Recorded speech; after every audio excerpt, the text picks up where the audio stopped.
AIIMS की बहुप्रतीक्षित heli ambulance सेवा का इंतजार अब खत्म होने को है। 29 अक्टूबर को देश के प्रधानमंत्री नरेंद्र मोदी इस सेवा का ऑनलाइन उद्घाटन करेंगे। एम्स ऋषिकेश देश का पहला सरकारी चिकित्सा संस्थान है जहां हेली एम्बुलेंस सेवा उपलब्ध होगी। 20 सितंबर 2022 को तत्कालीन नागरिक उड्डयन मंत्री ज्योतिरादित्य सिंधिया ने दिल्ली में आयोजित एक कार्यक्रम में हेली एम्बुलेंस सेवा शुरू किए जाने की घोषणा की थी। काफी लंबे समय से उक्त सेवा के शुरू होने का इंतजार था, लेकिन अब इंतजार खत्म हो गया है। उक्त सेवा केंद्र और राज्य सरकार के सहयोग से संचालित होगी और हर महीने कम से कम 30 उड़ानें आवश्यक हैं।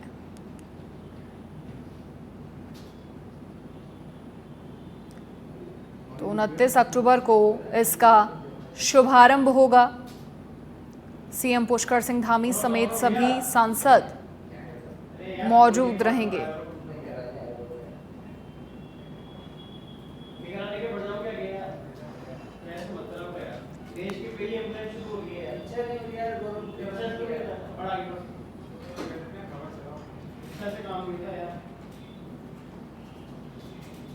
मुख्य सचिव राधा रतूड़ी ने उत्तराखंड के सचिवालय परिसर में महिला स्वयं सहायता समूहों द्वारा दीपावली उत्सव हेतु बनाए गए सजावटी उत्पादों की प्रदर्शनी का शुभारंभ किया। इस अवसर पर सीएस रतूड़ी ने महिला स्वयं सहायता समूहों से जुड़ी महिलाओं का उत्साहवर्धन किया। मुख्य सचिव ने सभी प्रदेशवासियों से दीपावली के अवसर पर स्थानीय कारीगरों, विशेष रूप से महिला स्वयं सहायता समूहों द्वारा तैयार किए गए उत्पादों की खरीदारी का अनुरोध किया।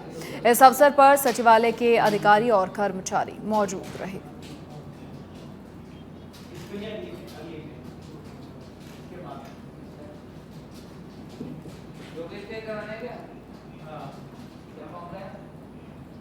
यूपीसीएल के एमडी अनिल यादव का कार्यकाल इस महीने पूरा हो जाएगा। यूपीसीएल सहित सियासी गलियारों में चर्चाओं का बाजार गर्म है कि राज्य सरकार उनको 2 साल का सेवा का विस्तार देने जा रही है। अनिल यादव के सेवा विस्तार पर सोशल मीडिया में जंग छिड़ी है। यूपीसीएल के एमडी अनिल यादव पर युवा नेता बॉबी पवार समेत कई लोगों ने करोड़ों के भ्रष्टाचार का आरोप भी लगाया है। यूपीसीएल के एमडी अनिल यादव पर 200 करोड़ की संपत्ति बटोरने का दावा किया गया था। यूपीसीएल एमडी अनिल यादव के सेवा विस्तार मामले में सत्ताधारी दल भाजपा और कांग्रेस एक साथ दिखाई दे रहे हैं। कांग्रेस के प्रदेश उपाध्यक्ष मथुराधर जोशी ने कहा, सेवा विस्तार से जूनियर अधिकारियों का मनोबल टूटता है। साथ ही कहा कि यूपीसीएल के एमडी पर तमाम गंभीर आरोप हैं।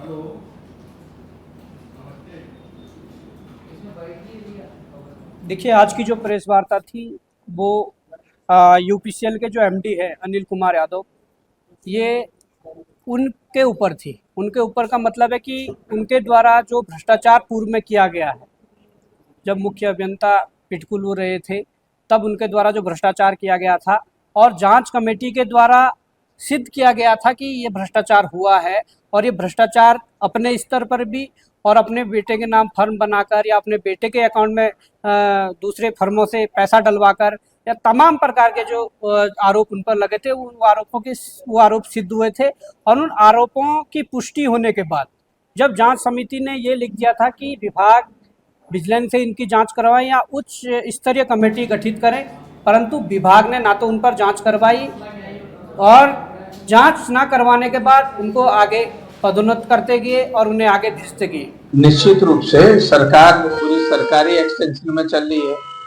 आप देख लीजिए, चीफ सेक्रेटरी से लेकर पीडब्ल्यूडी है, सिंचाई विभाग है, यूपीसीएल है, पिटकुल है, आपका यूजेबीएनएल है, आपका तकनीकी शिक्षा परिषद है, ये सब तो एक्सटेंशन में चल रहा है। महत्वपूर्ण विभाग जितने हैं सारे के सारे एक्सटेंशन में चल रहे हैं और पूरी सरकारी एक्सटेंशन में चल रही है। और निश्चित रूप से एक्सटेंशन मिलने से जो जूनियर अधिकारी होते हैं उनके मनोबल उनका टूटता है, उनकी मनोवृत्ति में प्रतिकूल प्रभाव पड़ता है। और इससे सबसे बड़ी बात जो है कि भ्रष्टाचार को बढ़ावा। देखिए, मैं सिद्धांत इस बात का पक्षधर नहीं हूँ अधिकारियों को एक्सटेंशन दिया जाए। एक सेवानिवृत्ति की एक उम्र है, उसके बाद सेवानिवृत्ति होनी चाहिए और बाकी लोगों को मौके मिलने चाहिए। तो सिद्धांत मैं इस बात का पक्षधर नहीं हूँ। मैं नगर निगम में भी रहा था, लेकिन कभी मैंने एक्सटेंशन की सिफारिश नहीं की और मैं उसके पक्ष में कभी भी नहीं रहा। अधिक जानकारी के लिए हमारे bureau chief Yogesh phone line पर जुड़ गए हैं। योगेश, क्या कुछ पूरी जानकारी? यूपीसीएल एमडी के सेवा विस्तार पर अब सियासी गलियारों में काफी चर्चाएं हो रही हैं, भ्रष्टाचार के आरोप उन पर हैं और इस पर कांग्रेस हो चाहे बीजेपी हो, दोनों ही पार्टियों में कहीं ना कहीं रार छिड़ी हुई है।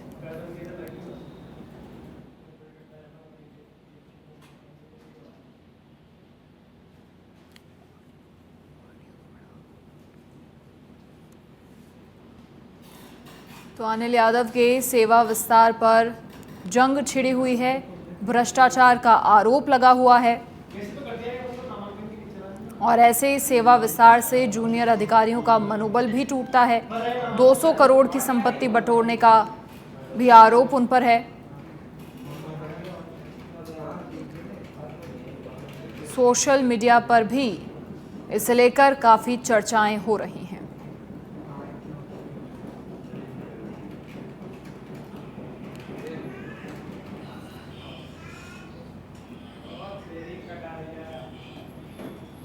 उत्तराखंड में केदारनाथ सीट पर उपचुनाव होना है, जिसे लेकर सियासी दंगल तेज है। 20 नवंबर को केदारनाथ में उपचुनाव की वोटिंग होगी और इससे पहले बीजेपी में दावेदारों की होड़ मची है। केदारनाथ सीट से 2 बार निर्दलीय उम्मीदवार के तौर पर चुनाव हार चुके कुलदीप सिंह रावत के तेवरों से भाजपा में बेचैनी है। भाजपा में शामिल हो चुके कुलदीप उपचुनाव में टिकट न मिलने पर बड़ा कदम उठा सकते हैं। कांग्रेस प्रदेश अध्यक्ष करण महरा का कहना है कि हकीकत यही है कि भारतीय जनता पार्टी में काफी असंतोष है।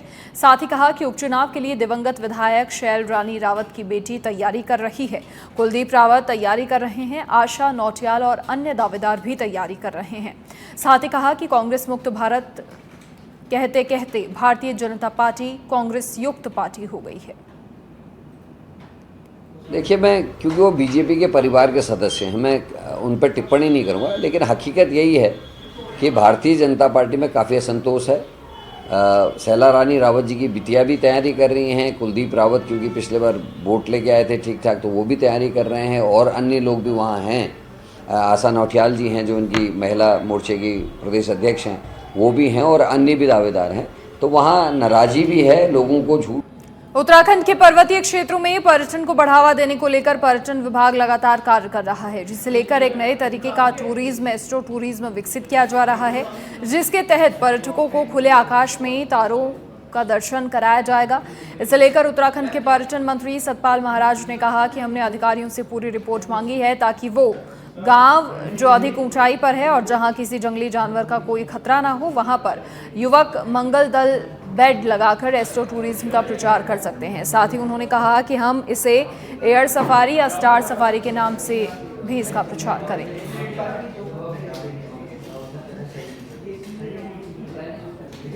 का हमने कार्यशाला पूरी मांगी है, पूरी रिपोर्ट मांगी है कि इसकी एक वर्किंग सिस्टम एक लाएं, जिससे कि हम चाहते हैं कि जो गांव ऊंचाई पर हैं, जहां सेफ